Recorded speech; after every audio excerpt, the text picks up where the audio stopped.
ദിവ്യാസ് വ്ലോഗിലേക്ക് എല്ലാവർക്കും സ്വാഗതം. നമ്മൾ ഇന്നിവിടെ വയ്ക്കാൻ പോകുന്നത് ഒരു വ്യത്യസ്തമായിട്ടൊരു പുളിങ്കറിയാണ്.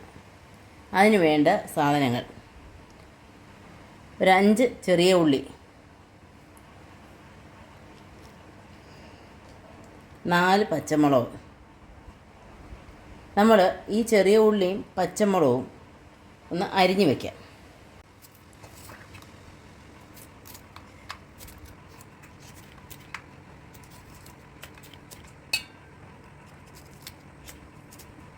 നമുക്ക് ഇതിലേക്ക് അല്പം ഉപ്പിടാം. അതിനൊപ്പം അല്പം മഞ്ഞൾപ്പൊടി,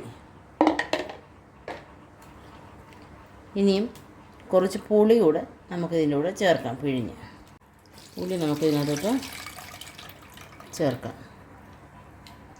നമ്മളിപ്പോൾ ഒരു പരുവത്തിനുള്ള പുളി ഇവിടെ ചേർത്തിട്ടുണ്ട്. നമുക്ക് അല്പം കറിവേപ്പില കൂടെ ചേർക്കാം. അല്പം പുളിവെള്ളം കൂടെ അങ്ങ് ചേർത്ത് വയ്ക്കാം, കാരണം ഇതൊന്ന് വേവണ്ടേ. ഫ്ലെയിം ഓണാക്കി ഇതൊന്ന് വേവാൻ വയ്ക്കാം. അടുത്ത ഒരു പാൻ വയ്ക്കാം. നമുക്ക് അല്പം വെളിച്ചെണ്ണ ചേർക്കാം. നമുക്ക് വെളിച്ചെണ്ണ ചൂടാകുമ്പോഴത്തേന് അതിൽ ഇച്ചിരി ചെറുപയർ പരിപ്പ്, 4 ഉലുവ, 4 കഷ്ണം ഉള്ളി കഷ്ണമായിട്ട് അരിഞ്ഞത്, ചെറിയ ഉള്ളി. നമുക്ക് എണ്ണ ചൂടായിട്ടുണ്ട്. നമുക്ക് ആ ചെറുപയർ പരിപ്പ് അതിലേക്ക് ഇടാം, ഇട്ടൊന്ന് മൂപ്പിക്കാം.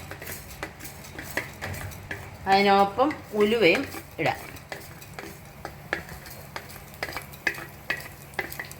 ചെറുപയർ പരിപ്പ് മൂത്ത് വരുന്നുണ്ട്, ഉലുവയും.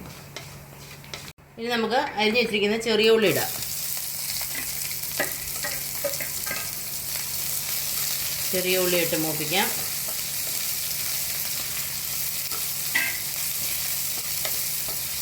അപ്പോൾ നമുക്ക് ഉള്ളിയുടെ കൂടെ അല്പം തേങ്ങയും ഇടാം. നമുക്ക് കറി എന്ത് വേണോ അതിൻ്റെ അനുസരിച്ച് വേണം തേങ്ങ ഇടാൻ. ഇതിപ്പോൾ കുറച്ചേ വയ്ക്കുന്നുള്ളൂ, അതുകൊണ്ട് കുറച്ച് തേങ്ങ ഇട്ടിട്ടുള്ളൂ. ഇനി ഇത് രണ്ടും കൂടെ നമുക്കൊന്ന് മൂപ്പിക്കാം. നമുക്ക് തീയലിനൊക്കെ എടുക്കുന്നതിൻ്റെ അത്രയും മൂപ്പ് വേണ്ട, ഒന്ന് നിറം മങ്ങിയാൽ മതി തേങ്ങയുടേത്.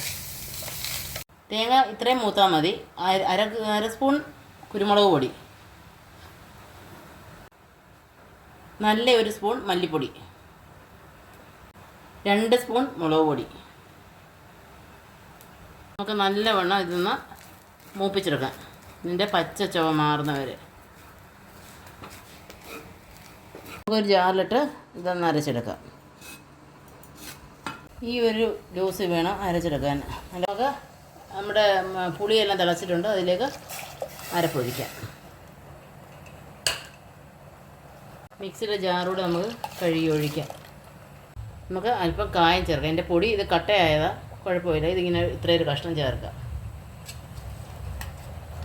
ഇത് ഇട്ടൊന്ന് ഇളക്കാം, അതൊന്ന് അരിഞ്ഞ് ചേരണം അതിനുമായിട്ട്. നമ്മുടെ കറി ഒരുവിധം റെഡി ആയിട്ടുണ്ട്. വലിയ തിളയ്ക്കണ്ട, ഓഫ് ചെയ്യാം നമുക്കിനിയും. എന്നിട്ടിനി കടുക് വറുക്കാം.